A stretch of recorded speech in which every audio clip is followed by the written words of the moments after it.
All right, well, my name is Joey Bilotta. I'm the owner and founder of EduKick, and we started this company way back when in 2001. So for me, most of my work is done back in Toronto in the office with John Morgan, who many of you probably would know better than me. John's the general manager for the last 10 years, and he's usually the one dealing with the players and the parents at the point of registration. So what I tend to do is do a lot of the marketing and a lot of social media and different things to try and drive the EduKick word worldwide. But I just want to say thank you for allowing me to chat with you today, because for me, visiting the schools, we have 8 around the world. This is our most popular is here in Manchester. And the ability to come and visit the players for me is the biggest honor of my job, because this is what it's all about. It's your wide eyes, it's your football dreams, it's you taking this opportunity abroad in Manchester to try to reach the next level as a footballer, as an academic, and as a young man. And let me assure you and congratulate you that your decision to come here to Manchester was a very, very important decision, very mature decision. I think we all know that we're also very fortunate, because a lot of people want to come here and simply can't afford to make it here. So gratitude needs to be extended to your parents in a very sincere manner for your ability to be here for a whole academic year. It's like a dream come true. If you knew how many emails we received from players around the world that are begging for an opportunity to come to EduKick Manchester, to follow an academic pathway, to train every day under qualified coaches and play matches and live here in this football culture, in this one of the greatest football cities in the planet, you wouldn't believe it. And it breaks our heart sometimes, because we can't simply just allow everyone that wants to come. And that's probably the saddest part of my job. But getting back to the most gratifying part of my job as the owner and founder of EduKick is coming and meeting the footballers themselves. So I'm very privileged to be here today, and thank you for your time. What I want to do today is share a little bit of my story, because my professional career was very modest. I never made enough money to buy a house or buy fancy cars or any of that, because I played in the old league before the MLS. And it was not a very good time to be a footballer in North America, because it wasn't as well organized as it is now, where the players are actually making very good salaries. And in fact, the top players are making millions and millions of dollars per season. So I got a full ride to St. Mary's College in California based on my soccer skills. I was a really good, dedicated player. My mom tells stories about me when I was a kid that the ball went with me in the house everywhere. I was the type of kid that if I had to brush my teeth, I was doing toe-ups, because I was building my calves, because I knew if I had strong calves, first 2-3 steps to put a defender in my dust was important. I was the kid she had to call in for dinner, because I'm out in the backyard or in the front yard, my friends playing, or if I'm alone just juggling, working on my game. When I was 14, 15, I used to take the ball to a tennis ball and take 500 shots a day. 250 with my left, 250 with my right. And then I'd just take the ball home. So I was an unusual young player that didn't have an academy environment that you guys are so fortunate to have. Back then, a lot of it was self-driven. And I believe that even though you're in a organized professional football academy environment, but that self-driven footballer needs to come out in you if you want to make it to the next level. And I tell my daughters that play back in Canada, I go, it's great that you never miss training, but training only 3 times a week might not be enough for you to play in university, for example. So I was a pretty dedicated young player, so I was able to get a full ride to Division I school in California, and I did pretty well there, but I concentrated heavily on my academics, because even at that young age, I was smart enough to realize that it's a long shot. I think you guys all are intelligent also enough to realize that to make it in pro football at any level is very, very difficult. But it's not that you don't try because of that reality. All right, and I said it before. I says you don't simply make it as a professional footballer. You know, you're making it now. It's a pathway. It's a process. It's not a magic pill that all of a sudden gets you a contract. It's how you behave and your dedication and how self-driven you are now, today, and how that progresses over the years. That decides where you land. In my case, out of university, I had a Brazilian agent that sent me to the south of Spain for a tryout with Jerez de la Frontera, second division. Back then, in the late 80s, they only allowed 2 foreign players per team. And I could not get my Italian passport because I was born in America. My grandfather, who was from Italy, had naturalized like 28 days before my dad was born. So I just missed out by 28 days and get my Italian passport. So that was the reality for me. That meant I had to be one of the top 2 players on a Spanish team in second division to get a contract. And that after about a month, although it was close because they kept me, they didn't want to leave me go, but eventually they had to let me go. I ended up playing and trying out with several Spanish teams, also up here in England with Ipswich, and each time it was pretty much the same answer. I knew at the time, however, that the trials and the time spent abroad, I ended up playing futsal in Madrid, was increasing my value back in the old American League, the American Professional Soccer League, the APSL. This is a league that you wouldn't be familiar with because these are leagues that we had before Major League Soccer, before the MLS. So eventually I negotiated a contract from England after leaving Ipswich and went to Sacramento to play.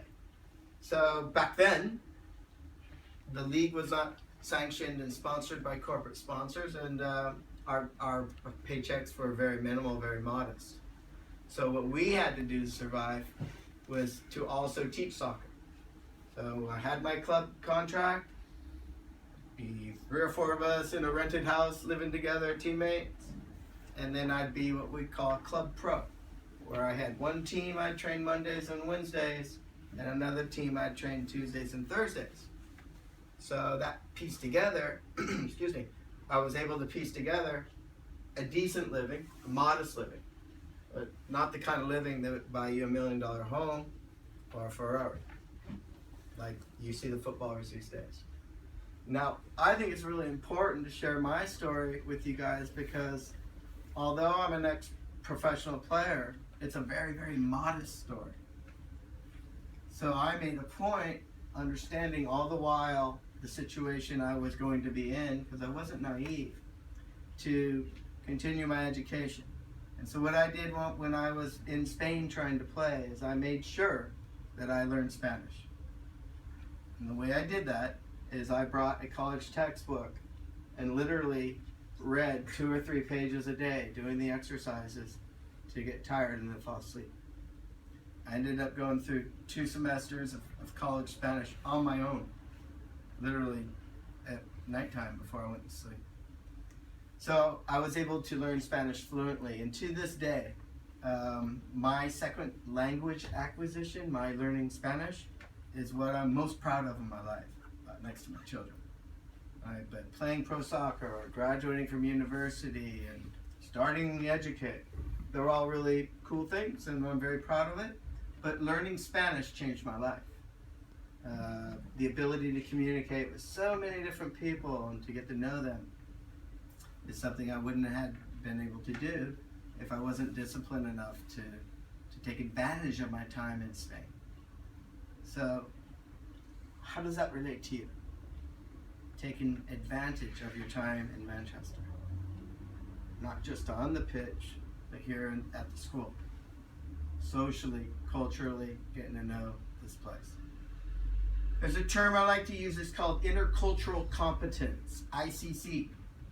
And what it means is the ability for one to learn, to appreciate, to come to know and understand a culture that's not their own. This is really important, because if you take a young person in their neighborhood like this, right, and then move them out of their neighborhood because they joined EduKick Manchester for a whole year, their world went from here to here. And all of a sudden, what's happening is this young man, you guys, in this case, are considering your potential within a much wider world. Confidence that you get by doing this, you may not realize until we get back home and see those friends of yours that are still living in this world. But your world's here, especially to the extent you don't take it for granted, and that you're self-driven, and that you don't waste your time, and that you spend every moment here as if it was your last moment, and you know you have to do your best in school, with your host families, with the staff, coaches, on the pitch, and with each other. Intercultural competence is huge, and ICC, and this is something that you guys are acquiring. It's another reason why you should be really, really proud of yourselves right now. You should be feeling like heroes, right? So all of us in this room are going to land at different spots in their football. Some of us are going to do this program and go home and play, again, more or less youth football or with your friends, and some of us are going to play in university. And some of us, believe it or not, are actually going to put in the necessary work, get the necessary break, and possibly land at some level of professional football. There's various levels. Most of the EduKick kids in the past that have made it didn't jump. Nobody signed for Manchester City. Nobody signed in the Premiership. But we have stories of kids that have signed in lower divisions, and we got a lot of stories of them. And not just here in Manchester, and some of the other EduKick venues as well. So it's important that you have that dream. Don't let go of that dream. Understand and be realistic about how difficult the dream is, but never doubt yourself, because there's players that have sat in these chairs before you that are playing pro soccer today, and it could also be you. After I was done playing, the question is, I played in the American leagues right up till I was about 30, 31. And the question next, for me, was what's next? But the question for any footballer at any level, making I don't care how many millions of dollars today, is always what's next when it's done. Because right around 33, 30, you finish. And then who are you? And then what do you do? What do you do with your experience as an ex-football player? I was fortunate to come up with this idea. But if you look down at your logo, you'll notice it says EduKick, not Kick Edu. So what does that signify? Education first. Education first. Could have tried to go to Europe and do the trials. I got the scholarship offer. I remember being in the kitchen talking to my mom about it, and I decided I better get my degree, and then I'll go for it afterwards. And that's what I did. Thank God. I'm in Spain. I could have spent all my time talking to English-speaking people, a lot of internationals in Madrid and areas when I was there, but I refused to. For me, it was important to have a roommate that was Spanish. I had a couple of Spanish girlfriends that I would date, and I studied the textbook, and I made a point of immersing myself in the culture, because I already kind of knew that there was going to be life after football, And what the heck was I going to do? So in 2001, I came up with the concept of combining education with intense professional academy football training. And we moved fast from there. We started with one summer camp in Spain. And then 3 or 4 years later, we were in several countries, still only doing summer programs. And then eventually we figured out, about 10 years ago with Mick Brennan, and we started with Blackburn Rovers, and the concept of a year-long football academy boarding school that combined education with intense football training, and we moved quickly from there to where we are today. So that's a little bit of background about, EduKick. Me, Joey Bilotta, my pro career, which was very modest. And I think it's important, again, to share that, because you guys have had a lot of guest speakers in here, and you'll have more that have played football at higher levels and made a lot more money than me. But we all know already that we're all going to land at different levels. And not all of us will be able to make it. So it's really, really important that you understand that it's not so much, making it as a pro footballer. It's the extent of your effort trying to do that. And then what you do afterwards. We got beautiful stories of a kid from India that was here that went back to India and started his own academy. And he wasn't quite good enough to play professionally. But man, his academy is doing great in India right now. And he's helping kids and making money. Because they needed players. In his country, they needed young entrepreneurial footballers to help the young kids of India to develop. That's just one story of what people, a lot of you will move right out of football. But we'll always have this experience and this education and that wider world that we talked about. So you're going to start to think, oh, I can do it. When I was 17, I went to England for a whole year. I can do this, I can do that. So it's really, really wanted to just talk to you guys today to say first, pleasure's all mine to see you guys, to meet you. Seize the moment. Interculturally competent. Become interculturally competent. This is your chance. You're living abroad. You're learning a culture that's not yours. It's a beautiful moment. You'll always, I guarantee you, look back on this year as one of the best times of your life. So every day when you check in here at the school and you sign your name, let it be a reminder that this is the best time of your life and take advantage of it. All right, to grow and to learn and see how you can capitalize on it. When you step onto the pitch with the coaches, I know you do already, but every day training, you have to almost remind yourself with an affirmation. You need to step on that, when I step over the chalk line, cross yourself, whatever you guys do, is a reminder that you're training to train. You have to train like no other day. And if you can stack up those days, one after another, after another, after another, you're going to get a lot better. Where you land doesn't matter.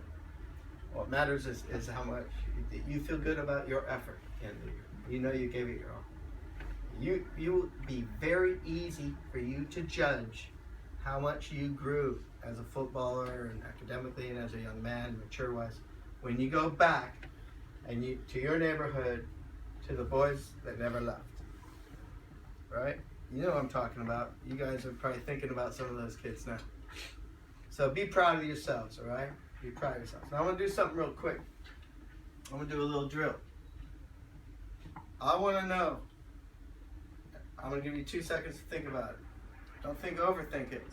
Give me 2 things on the pitch now, we're talking football now, that you do well. I want to know what you do well as a footballer. It's okay. Just say it quickly. I'll go first. I was a striker. I always took responsibility for the near post run. Because not a lot of people learned that if you cut and you go near post hard, you're going to come across a lot of cheap goals. A lot of easy goals. A little flick here. Look.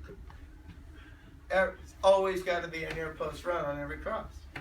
I took responsibility for that. I also play really well with my back to the goal. So I learned how to feel the defender. The tighter he marked me, the easier it is for me to spin him, because I know where he's at. 2 things I do well. Give me 2 things. Who wants to start? 2 things you do well. Movement. Movement without the ball, right? What's the average time you have the ball at your foot in a football match? 2 minutes. Right. So what the heck are we doing for the other 88? This is for us guys that are scouting ex-pros and coaches. If we really want to see you be impressed by a player, we're looking at what they're doing when they don't have the ball. Good job. What about you? Quick pass and awareness. Awareness of the field, Yeah. as in vision. And you pass the ball quickly, meaning that you receive it and distribute it fast. Kind of, yeah. Okay? Excellent. Tell me. Heading or shooting. Heading and shooting. Heading. The most important thing you need to know about heading when you head a ball is chin to chest. What we do when we go up and head the ball all goofy, the ball goes over it. You dip that chin down and you head. And shooting. Shooting with both feet? Yeah. Which foot's stronger? Why? Because that's my most comfortable. Okay. But why? What do you mean by why? Your goal from this day on is to overcompensate left-footed shooting. Find that tennis wall that I had when I was 14. Take 500 shots a day with your left foot until next time we talk about this, you say, no, they're the same. What do you, okay. You understand? I got you. You identify that one foot's stronger than another. You have to challenge the other foot to try and catch up. Tell me. I think reading of the game. Okay. Analytically, read the game. Yeah, like when the play is about to happen. Mm-hmm. What position are you? I've played pretty much in defense of midfield the most. All right. So, Okay. Yeah, I assumed you would be a defender, midfielder to make that statement. It's a smart person's game, is it not? Yeah. Football. Yeah. Smarter you are, the better you're gonna be. Young man, I think pressing the defenders. pressing defenders, anticipating when they go to the ball, pressing. Yeah. And one more, Moving in behind. your movement. Yeah. Again, movement off the ball, right? This is key. What about you? Speed. You're They dribble and then movement off the ball. right. Used to tell me the first 3 steps. Your explosion of your first 3 steps out of any move or just on a run is essential. It's fundamental. Why is that? In 3 steps of explosion, you've left a defender in enough space behind you where you can get the time and space you need. That's excellent. What about you? Speed and communication. Communication. Oh, communication's key. Communication usually, honestly, starting from the keeper. If it's a really well organized side with the center back moving forward, it's like a chain of communication. The better we communicate as a team, the better we'll be. Excellent. You? Passing and moving off the ball. Passing and moving off the ball. Are we passing with both feet? Yeah. Equally? And I'm more left than right. You're more left-footed? Yeah. It's always good to have left-footed players on the squad. Very valuable. So again, same challenge to you. Get to the point where your right foot is accurate passer as the left. That should be your goal. Vision and holding off the pace where the strikers are coming in and my teammates are out of position possible so that we can get back into it. Okay, that's interesting, and it sounds like there's some leadership in there, right? There's always some leadership in that, and recognizing when there's a team that's out of shape, that sort of thing. Very interesting. Yeah. Aggressiveness and tackling. Okay, key, right? You're a tackler, you're aggressive, you play in the back? Yeah, fullback. Okay. Tackling and And shooting. shooting. Shooting is an interesting thing. Shooting. One of the things that I always talked about with shooting is really important. Is to pick your corners. It's a little expression that we used to use that you don't hit and hope, you knock it and know. In other words, you've identified the angle you're putting on that shot before you've taken it. You're finding the inside of the post here or there, and you believe in your ability to lace through the ball and put it exactly on the angle that you've chosen prior. Okay. Well done. Well, I think speed. I think I have a good volley. Oh, volley. Yeah, striking the ball out of the air. Yeah. One of the hardest things to do, especially with for young people. You guys are older now, so most of us can hit a ball out of the air. Well, in football, the ball doesn't sit down like a golf ball on a tee that often. So we probably all can increase our ability to hit a ball out of the air and working on our volleying. Good. It's a good, excellent point. I'd say passing and first touch. Passing and first touch. First touch. Oh, I love that. I took a lot of pride on being a one-touch player. You know, to be a one-touch player, you gotta know where you're going. Right? Everyone that takes 3 and 4 and 5 touches is because they need it to get their head up, find the vision. That's a deficiency your coach will talk about all the time. If you got a one-touch player, he's a smart player. He's an aware player. He's got a player with vision because he knows already where he's going with the ball. He doesn't need 1 touch, 2 second, 3, 4, 5 to figure out what he's going to do with the ball. That's 1 touch, excellent. Passing and movement. Passing and movement again. So that's the game. Your coach will talk about it all the time. Coach, no.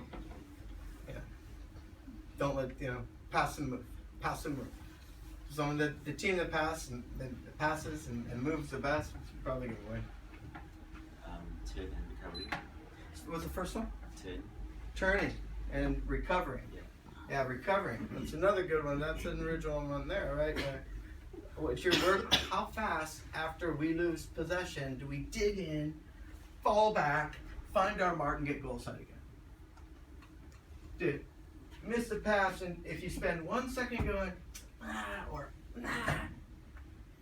you're missing it. We got no time for that. As soon as we lose possession as a team, it's a break, a 3-step explosion back, finding your man and going goal side again. Speed and shooting the ball. Speed and shooting the ball. What, right or left foot? Left. How's the right? Needs work? Don't worry about it. Just accept from this day on that your personal challenge for yourself is to work on your right foot. A good way to do that is just practice juggling. Little juggles just with your weak foot. You know? Sometimes it's not so much the foot. It's the strong foot that kicking is not as intelligent. It's not that intelligent about how to plant or where to plant.